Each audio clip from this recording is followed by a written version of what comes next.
What's up, Interweb? RhyQuinn here, and welcome to my team analysis video for PPL Season 2 Division 2 Week 7. And this week we are playing PaullyMac, who is the manager of the Thunderbolton Wanderers. Now this is going to be a pretty scary match.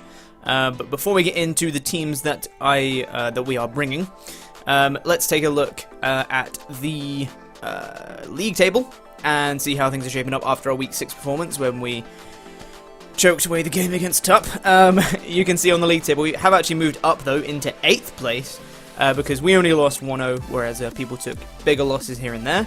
And depending on results this week, if we win big, and if Tup loses, and if Jordan loses big, then we can potentially go up into 6th, which would be amazing. That would be really cool. Or even potentially, if we 6-0 and I can't remember who's playing. Oh no, it is Jordan and Jack are playing. Southampton Sneezers and Melbourne Victory Star are playing each other, so it's not possible for both of them to lose. So we can't go up into 5th, but we could potentially go up into 6th depending on results. So that would be awesome, but that does mean we need to win big against the Thunderbolton Wanderers, who, as you can see, are in 3rd right now. So it's not going to be easy, but we'll try our best. And for the first time in the season, I can happily say we're above Evelyn. Ha! Sucks to be you, Evelyn. Let's take a look at the Golden Pokeball Award as well. We still have my boy SLOWKING, Fastbooker, up there in 5th place, hanging with the likes of Megazard X and Mega Pinsir and Heliolisk and Mew, which is pretty awesome. Go SLOWKING. So hopefully, you know, he can stay up there. That would be awesome. And you can see Mono really needs to calm down with Megalopody. 18 kills, no deaths. What? So you stop that right now, Mono, please. Thanks. Cool. So that's the Golden Pokeball Award. And the league table. And now, let's get into the teams for Week 7. As I said, we're playing PaullyMac and the Thunderbolton Wanderers, and he has one of the scariest drafts in existence, mainly just for the offensive presence that he has, because he has 2 of the scariest setup sweepers in the game, one of them being possibly the best special setup in the game, and one of them being possibly the best physical setup in the game. So that's a scary combination to have on one team, and then he has some really nice mons to complement that on the rest of his squad. So let's take a look at the teams, but first off, let's take a look at the Nidoqueens Pocket Rangers, which has changed because there was a transfer window. Now, I would have done like a separate transfer video, but I didn't feel it was worth it because there's not too much I wanted to say about it, but there has been some changes. Now, unfortunately, I did have the task of informing both Michaels the Hitmonlee and Red Bull the Mega Absol that their services were no longer required on the Nidoqueens Park Rangers, and they didn't take it well. They really did want to be part of the Nidoqueens Park Rangers, but unfortunately, it just wasn't meant to be. So instead, we have released Michaels the Hitmonlee and Red Bull the Mega Absol, and with the funds that we gained from releasing them, we picked up MAAHAI the Mega Garchomp. Now, MAAHAI is, I don't even know if I'm pronouncing that right, but that is Finnish for land shark. Shout out to Ipa. So, that's Mega Garchomp that we now have on our team, and that's cool because he gets Sand Force, and I have a Hippowdon and Power and such things. So it's just a mon I've been wanting to use for a really long time, and why not now? You know, if he's going to be on a team where I already have somewhat of a sand team, it's only going to complement that, so why not? So, the new Nidoqueens Park Rangers that I can potentially bring to this match are Sylveon, Hippowdon, SHAYMIN, SLOWKING, FORRETRESS, Mega Garchomp, STOUTLAND, AMPHAROS, WEEZING, and PYROAR. And the Thunderbolton Wanderers, he made 2 changes to his team as well. Originally, he had Golurk and what was the other one? Excelgor. Golurk and Excelgor was 2 originals, but he made a transfer of his own, and he traded with Ellie, 8-Bit Insomniac, so now his team is Manaphy, Mega Pinsir, Hydreigon, Donphan, Gardevoir, Tangrowth, Bronzong, Cofagrigus, Skuntank, and Electivire. So he traded Excelgor for Cofagrigus, and he traded, he transferred Golurk for Electivire. So that did change my plans quite a bit, because originally Golurk and Donphan were his electric immunities, and Ampharos outspeeds, I think, both of them. So even if, even if I went for an electric move and he switched into one of his immunities, I could then outspeed them and hit him with a super effective move the following turn, which would have been fine. But now I don't want to be giving Electivire Motor Drive boost. No, no, no, not at all. And also, Koffagriga has changed my plans a lot, because my original plan going into this was to kind of normal spam over his team, because Bronzong was his only normal resist, and I have a PYROAR, and Stoutland can pack Crunch, so that was my original plan, just normal spam over everything. But I had to change my plans a little bit. Not drastically, but I've changed them a little bit. So, let's get into the team that I'm bringing. I know going into this, if he gets on the offensive in this match, I lose. He has Manaphy and Mega Pinsir. If either one of them gets set up at all, I lose. Just no questions asked, I just straight up lose. So I need to not let that happen. I cannot let him get set up at all. I have to stay in control of this match. I have to stay on the offensive. No ifs, no buts, no maybes. I have to stay on the offensive. He has to be on the back foot the entire game. So, the team that I'm bringing, I have 5 offensive bonds, and 1 thing with bulk investment. I'm trying to out-offense his offense when he has a Manaphy, and a Mega Pinsir, and a Hydreigon, and a Gardevoir. This can only go well, right? So, let's start with the one Pokemon that I have on this team, and that is Gloria the Hippowdon, holding the Pasho Berry with Sandstream, max HP 164 in defense, 92 special defense, with an Impish nature, Roar, Stealth Rock, Slack Off, and Rock Slide. Hippo is my panic button. Holding the Pasho Berry, I can take a +3 Scald from a Manaphy and roar it out. That's what that's there for. If he gets set up, I'm going to roar him out. If Manaphy's in, and he wants to set up a sub on me, I'm not having it, I'm roaring him out. If he wants to try and Tail Glow on me, I'm not having it, I'm Tail Glowing him out, I'm roaring him out. I'm just not letting him get set up at all. And also, with the physical defense investment I have, I can take a +2 return from Mega Pinsir, and I can knock it back. I think I do about 80% with Rock Slide.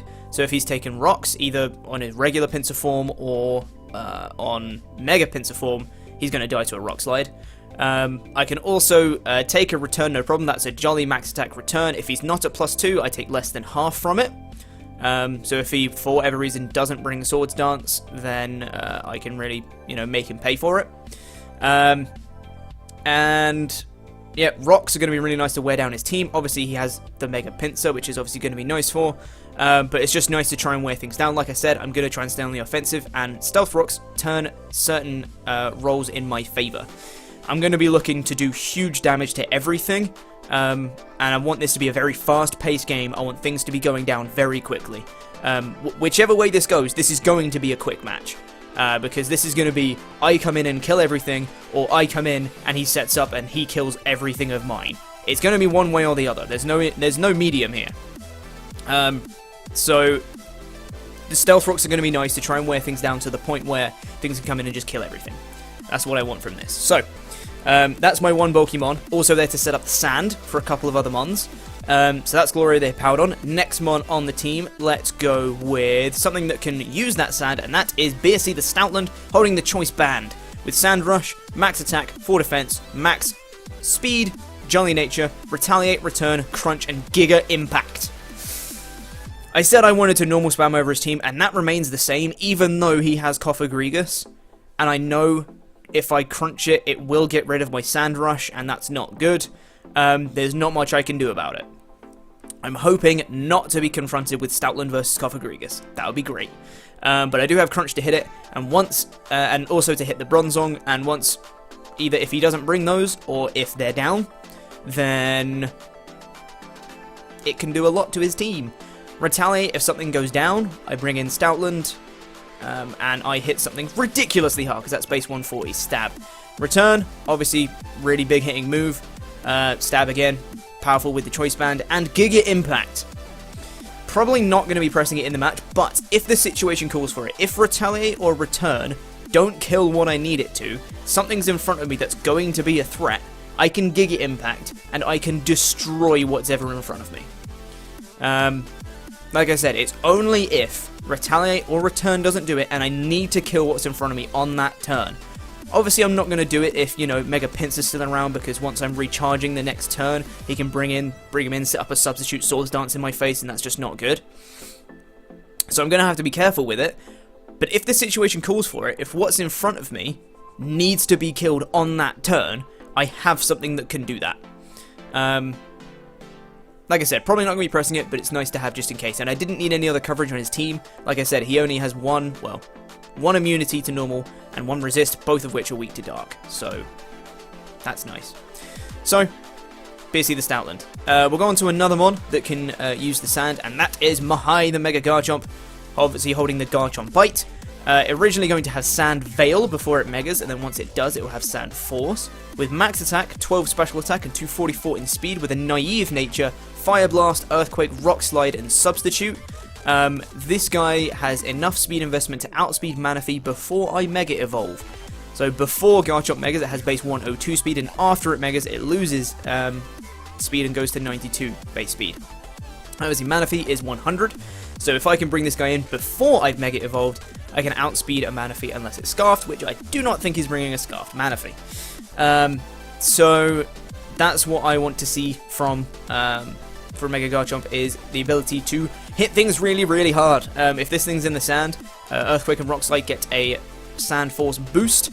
I have Fire Blast in case the Bronzong is Levitate, and if it's heat proof, then I can hit him with an Earthquake. So I can hit Bronzong regardless of what ability he's bringing. Fire Blast also does really nice damage to the Tangrowth, and I can just hit things really, really hard with Earthquake, especially if I am in the sand. And Substitute, if I force something out, set up a sub, I can fire off 2 big hits instead of 1.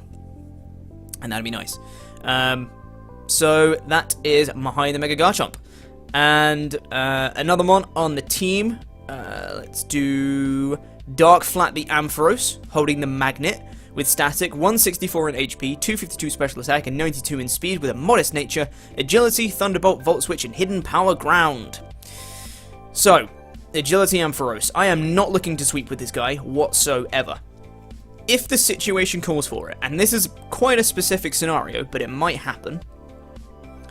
If the situation calls for it, I can agility on it. With 1 agility, with that 92 speed investment that I have, I guaranteed outspeed everything that's not Scarfed on his team. That includes Mega Pinsir, and that includes Manaphy.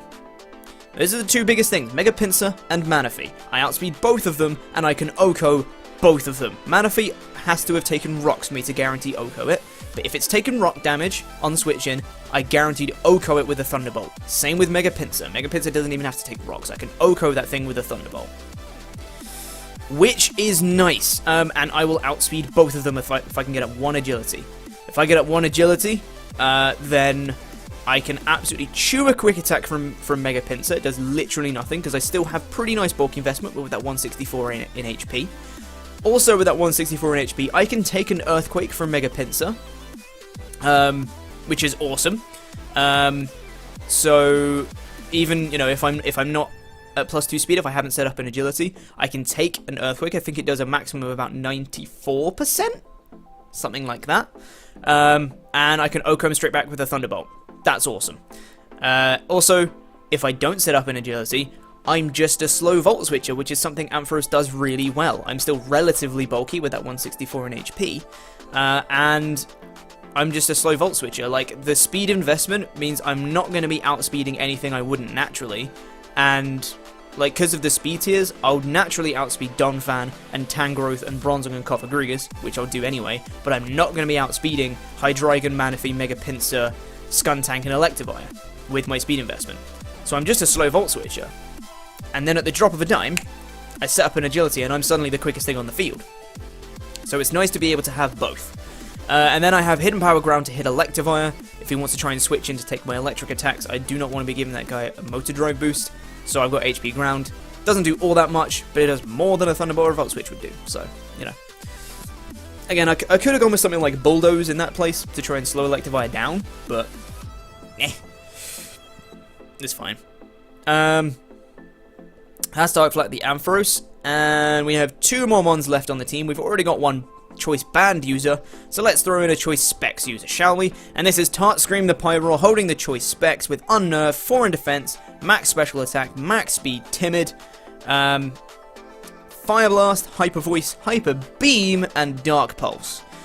Now, reason for max speed timid is because Mega Pinsir is base 105 speed and PYROAR is base 106. So I am the fastest thing on the field that's not scarfed, and I can outspeed and do massive damage to everything. Fire Blast kind of does a lot to a lot of its team. Obviously Manaphy and Hydreigon are the two that resist it, but they take big damage from Hyper Voice, which is great. Hyper Beam is the same reason I have Giga Impact on Stoutland. If the situation calls for it and Fire Blast or Hyper Voice or Dark Pulse don't kill in front of me when I need it to, Hyper Beam kills something. I've done a couple of test matches and I got 2 kills with Hyper Beam on PYROAR. Manaphy was in front of me. I was like, this needs to die right now because I can't let it set up. So let's Hyper Beam. Dead. And the next turn, Mega Pinsir came in and set up a Swords Dance as I recharged, and then I killed it with another Hyper Beam. Bye-bye Manaphy and Mega Pinsir on 2 consecutive turns. Obviously, I don't think that's going to happen in this match, but it was a fun little thing that happened in a test match I did. Also, Dark Pulse. It does exactly the same amount of damage as Fire Blast to Cofagrigus, but Dark Pulse doesn't miss. So that's always nice. Also, the Bronzong, if he wants to bring Heat Proof, then that means I can kind of destroy him with Mega Garchomp. And also, if he brings Heat Proof, then Dark Pulse, still does a really nice amount to him if he wants to do that. And then Hyper Voice just spam over the rest of the team. Does really nice damage to pretty much everything. So that's cool. So I'm hoping PYROAR can just kind of roast stuff. Oko's Mega Pinsir can Oko Manaphy with a Hyper Beam. So, it's looking alright. So, last one on the team. We've got a Specs and a Band. Might as well round out the trio. And we've got Lobster the SHAYMIN holding the Choice Scarf. With 12 in HP, max special attack, and 244 in speed with a timid nature.